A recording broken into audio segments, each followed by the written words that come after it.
Badan Pengawas Pemilihan Umum Provinsi Sumatera Barat mencatat terdapat 5 kasus pidana pemilihan yang akhirnya divonis bersalah oleh pengadilan, yakni di Kabupaten Pasaman Barat, Kota Sawah Lunto, Kabupaten Solok Selatan, dan 2 kasus di Kabupaten 50 Kota.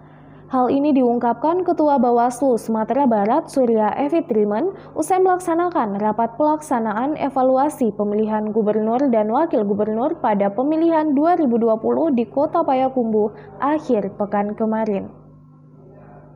Badan Pengawas Pemilihan Umum Provinsi Sumatera Barat mencatat bahwa dari sekian banyak dugaan pelanggaran yang ditemukan pada perhelatan pemilihan kepala daerah serentak tahun 2020 lalu, terdapat 5 kasus pidana pemilihan yang akhirnya divonis bersalah oleh pengadilan.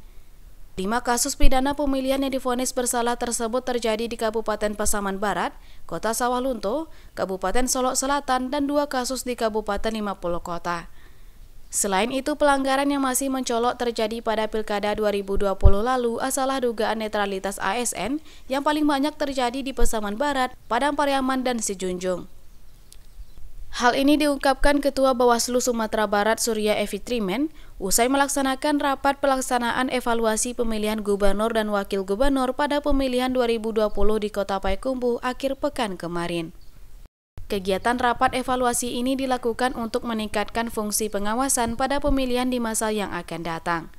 Bawaslu sendiri juga akan terus meningkatkan partisipasi masyarakat untuk datang ke TPS dalam menggunakan hak pilih maupun partisipasi dalam hal melakukan pengawasan apabila ditemukan dugaan pelanggaran.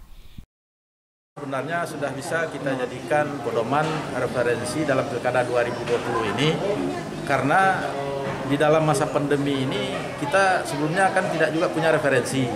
Jadi hal utama dalam Pilkada 2020 ini yang bisa kita petik pelajarannya adalah bagaimana penyelenggara, masyarakat, seluruh stakeholder terkait dalam Pilkada 2020 bisa menyesuaikan kondisi yang terjadi dengan tahapan Pilkada yang berlangsung, sehingga bisa berlangsung seperti saat ini.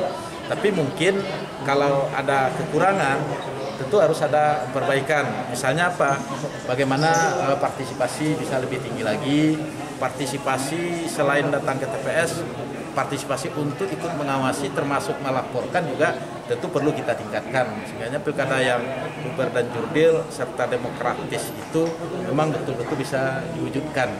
Dan informasi-informasi ini tentu harus sampai juga ke masyarakat. Makanya peran media sangat penting di sini. Dari Kota Payakumbuh, Ikhlasul Ihsan, Denai TV.